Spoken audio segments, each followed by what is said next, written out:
तो चलिए बढ़ते हैं आज की कहानी की ओर। दोस्तों, मेरा नाम विकास है और मैं उत्तर प्रदेश का रहने वाला हूँ। यह घटना मेरे साथ आज से करीब 2011 में हुई थी। अमावस्या की उस दिन में सुबह होते ही मैं अपने घर से बस स्टैंड के लिए गया, लेकिन जब तक मैं बस स्टैंड पर पहुंचा तब तक मुझे पता चला कि यहाँ की आखिरी बस भी यहाँ से निकल चुकी है, जो कि मेरे लिए अब मुश्किलें बढ़ाने का काम कर रही थी, क्योंकि मुझे मेरे गांव से शहर में वापस अपने कॉलेज के लिए जाना था। मेरा रास्ता काफी लंबा भी था, लेकिन अब मेरे पास कोई और चारा भी नहीं था वापस घर जाने के अलावा। मैं बस स्टैंड से अपना उदास चेहरा लेकर मुड़ा ही था कि अचानक से मुझे मेरे पीछे से एक आवाज आती हुई सुनाई दी।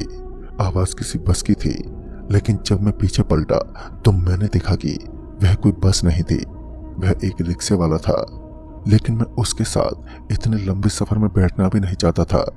फिर वह ऑटो वाला सीधा मेरे पास आया और उसने मुझे पूछा, भाई साहब कहाँ जाना है आपको?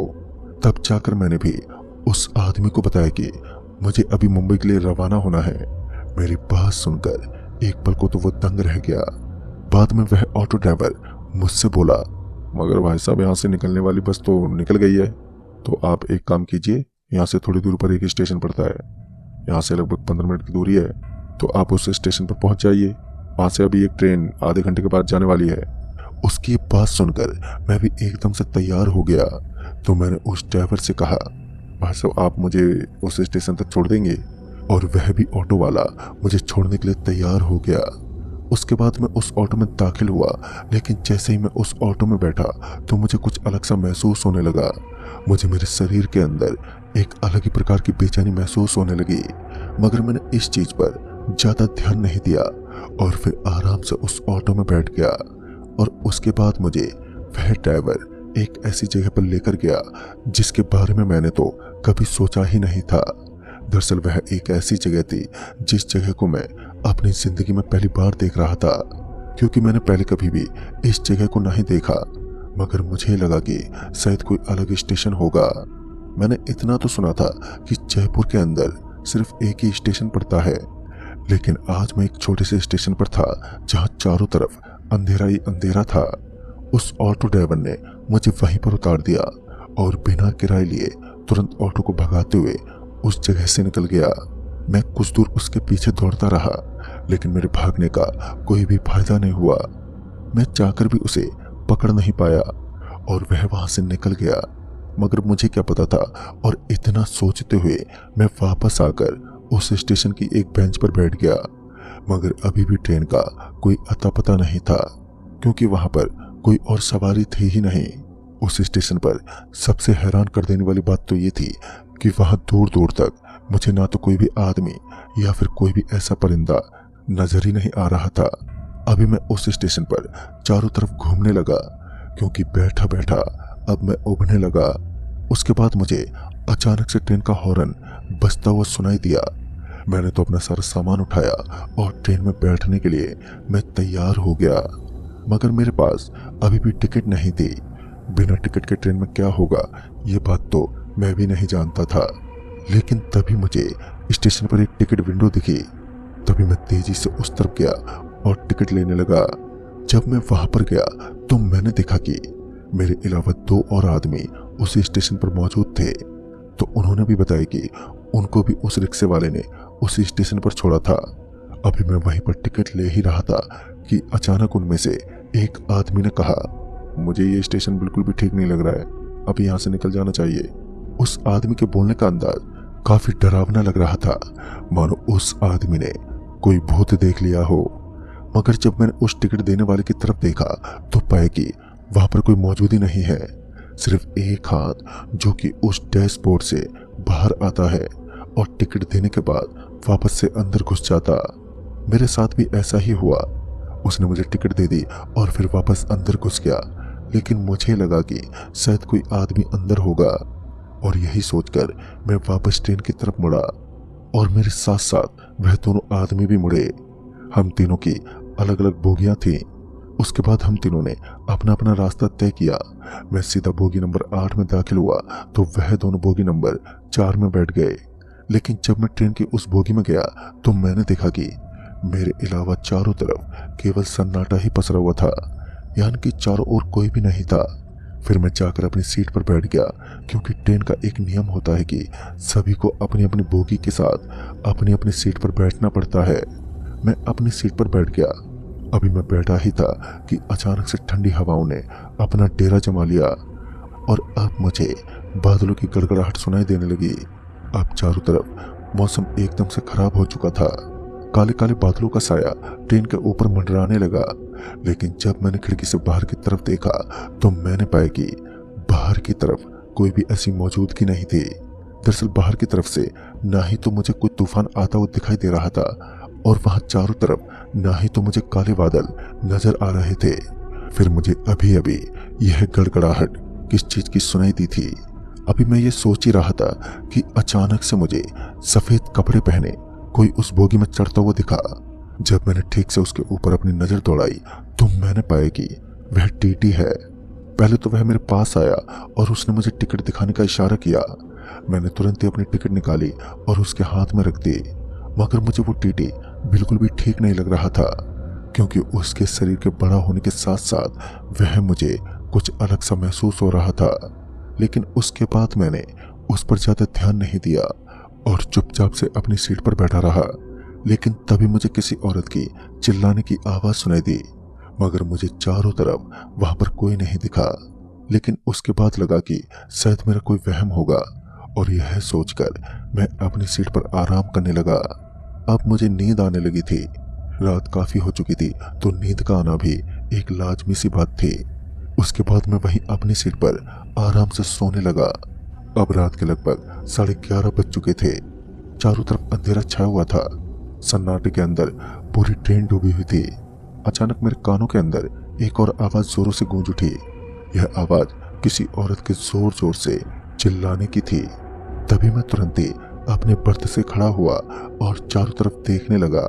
तभी मैंने देखा कि ट्रेन के दरवाजे के पास एक औरत बैठी हुई थी, जिसके बगल में उसका बच्चा भी था। और बाद में जब मेरी नजर चारों तरफ पड़ी तो मानो मेरी आंखें तो खुली की खुली रह गईं। दरअसल इस बार मैंने देखा कि उस बोगी के अंदर मेरे अलावा काफी और भी यात्री बैठे हुए थे। मैं लगभग 1 घंटे से नींद में था और इतनी जल्दी इतने यात्री ट्रेन में बैठ जाना सच में हैरानी वाली बात थी। मैं तुरंत ही उनके पास जाने वाला था कि अचानक से मुझे ऐसा लगा कि वह औरत धीमी धीमी आवाज में रो रही है। अभी मैं पीछे पलटा ही था कि मैंने देखा कि दूसरी बोगी के दरवाजे के पास वह दोनों आदमी जो कि मुझे स्टेशन पर नजर आए थे, वह दौड़ते हुए मेरे करीब आ गए। वह दोनों बहुत ही बुरी तरीके से कांप रहे थे, मानो आज उन्होंने अपनी जिंदगी की सबसे लंबी दौड़ कर ली हो। फिर उनमें से एक आदमी मुझसे बोल पड़ा, भाई साहब, हम जिस ट्रेन के अंदर बैठे हैं वह कोई ट्रेन नहीं है, बल्कि छलावी की एक ऐसी दुनिया है जिसके अंदर अब हम फंस चुके हैं। उसके इतना बोलते ही मैंने तुरंत ही जब चारों तरफ देखा तो मानो मेरी रूह कांप उठी। दरअसल मैंने देखा कि अब वहां चारों तरफ कोई भी आदमी मौजूद नहीं था। जहां पर मुझे कुछ देर पहले बहुत सारे यात्री उस बोगी के अंदर बैठे हुए नजर आ रहे थे, तो वहीं पर अब एक भी शख्स उस बोगी के अंदर मौजूद नहीं था। अचानक से ट्रेन धीमी होने लगी। ट्रेन के धीमे होते ही मैं जल्दी से ट्रेन से नीचे उतरा और इधर उधर घूमने लगा। अब वह दोनों आदमी मेरे साथ साथ ही थे। अब हमें समझ में नहीं आ रहा था कि इस वक्त हम लोगों को ऐसा क्या करना चाहिए जिससे हम बचकर निकल जाएं। हमारे पास तो केवल एक ही चारा था कि हम लोग ट्रेन से नीचे उतर जाएं। मगर जब हम ट्रेन से नीचे उतरे तो हमने देखा कि ट्रेन की एक बोगी वहीं पर रुकी हुई थी। तभी मुझे एक ऑटो दिखा और उस ऑटो के नजर आते ही मैं जल्दी से उस ऑटो की तरफ भागने लगा। फिर जब मैं उस ऑटो के पास पहुंचा तो मैंने देखा कि उस ऑटो में वही ड्राइवर था जिसने हमें उस स्टेशन पर छोड़ा था, मगर अब उसका पूरा हुलिया बदल चुका था। उसका पूरा शरीर एकदम से काला पड़ चुका था। मुझे उस ऑटो ड्राइवर पर बहुत ही ज्यादा गुस्सा आ रहा था, तो मैंने उसकी कॉलर पकड़ ली और फिर उसे डराने की कोशिश करने लगा। लेकिन उसके सिर्फ एक ही धक्के से मैं जमीन पर गिर पड़ा। उसकी ताकत बहुत ही ज्यादा थी। उसका पूरा शरीर इतना ताकतवर था कि मैं उसके सामने एक पल भी नहीं ठहर सकता। तभी ट्रेन ने वहां से चलने का हॉर्न भी दे दिया। लेकिन जब हमने अपने चारों तरफ घूमते हुए लोगों से बात करने की कोशिश की तो कोई भी कुछ भी नहीं बोला। वहां पर मौजूद सभी लोग कुछ अजीब ही लग रहे थे। उन सब की मुंडी नीचे झुकी हुई थी और वह सब बस अपने रास्ते की तरफ बढ़ रहे थे। फिर मैंने एक आदमी को अपना हाथ लगाया और मेरे हाथ लगाते ही मैं एकदम से पीछे गिर पड़ा, क्योंकि मुझे उसके अंदर बहुत ही जोर की बिजली सी महसूस हुई। बाद में जब मेरी नजर उस ऑटो पर पड़ी तो मैंने देखा कि उस ऑटो के साथ साथ ऑटो ड्राइवर भी वहां से गायब हो चुका था। तभी हमें वहां से एक बस गुजरती हुई दिखी। हम लोग जल्दी से उस बस में दाखिल हुए तो ऐसा लग रहा था मानो उस बस को हमारा इंतजार था, क्योंकि जैसे ही हम लोग उस बस के अंदर बैठे कि वह फुल स्पीड में वहां से आगे बढ़ने लगी। हम तीनों की आंखों में अब आंसू आने लगे, क्योंकि अब हमें ऐसा लगने लगा कि आज हमारी मौत बिल्कुल निश्चित है, क्योंकि हम चाहकर भी उस बस से निकल पाने में सक्षम नहीं थे। लेकिन तभी मुझे अपने पास एक आवाज आई। दरअसल वह आवाज उसी बस में बैठे एक आदमी की थी। वो आदमी एक अजीब सी भाषा में बोला, भाई साहब यहाँ से निकलना वैसे तो बहुत ही ज्यादा मुश्किल है, लेकिन आप लोग एक कोशिश जरूर कर सकते हो। फिर उस आदमी ने बताया कि यहाँ से कुछ ही दूरी के बाद यह बस एक पुल के ऊपर से गुजरेगी। आपको उसी जगह पर एक सूर्य की किरण पड़ती हुई दिखेगी। आपको किसी भी तरह से वहां से नीचे कूद जाना है। अगर आप ऐसा करने में सक्षम नहीं होते हो तो आपका भी वही हाल होगा जो कि मेरा हुआ है। और फिर उस आदमी ने अपने शरीर से अपनी कंबल हटाई तो मैंने देखा कि उसका सर उसके धड़ से अलग था। उसका सर नीचे लटका हुआ था, मगर उस आदमी ने हमें कहा, आपको डरने की कोई जरूरत नहीं है, मैं आपको कोई नुकसान नहीं पहुंचाऊंगा। और मैं अपने उन दोनों साथियों के साथ बस के दरवाजे के पास पहुंच गया। और जैसे ही वह बस उस पुल पर पहुंच गई कि हम तीनों ने एक दूसरे का हाथ पकड़ लिया और हमें ऐसा महसूस हुआ कि कोई हमें पीछे पकड़कर खींच रहा है। लेकिन हमने अपनी पूरी ताकत लगाई और बस से नीचे कूद गए। हम सभी उस पुल से नीचे उस पानी में गिर पड़े। पानी में गिरते ही हमें ऐसा महसूस हुआ कि हम अब किसी सपने के अंदर जा चुके हैं। तभी अचानक ही हमारी आंखें बंद हो गईं। लेकिन फिर जब हमारी आंखें खुली तो हमने देखा कि अब हम उसी स्टेशन की एक बेंच पर बैठे हुए थे। फिर मैं उस स्टेशन से जल्दी से बाहर निकला और मैं अपने घर पहुंच गया। और उस दिन मैं मुंबई तो नहीं पहुंच पाया, लेकिन एक ऐसी दुनिया में जरूर चला गया था जहां सिर्फ और सिर्फ भूत प्रेत का निवास था। लेकिन जब मैंने इस घटना का जिक्र काफी लोगों से किया तो किसी को भी मेरी बातों पर विश्वास नहीं हुआ। लेकिन सभी का कहना यह था कि वहां पर कोई स्टेशन नहीं है। लेकिन आज भी यह बात मेरे दिमाग में घूमती रहती है कि आखिर वह ऑटो ड्राइवर कौन था और वह स्टेशन कहाँ गया। तो दोस्तों, इस कहानी में बस इतना ही।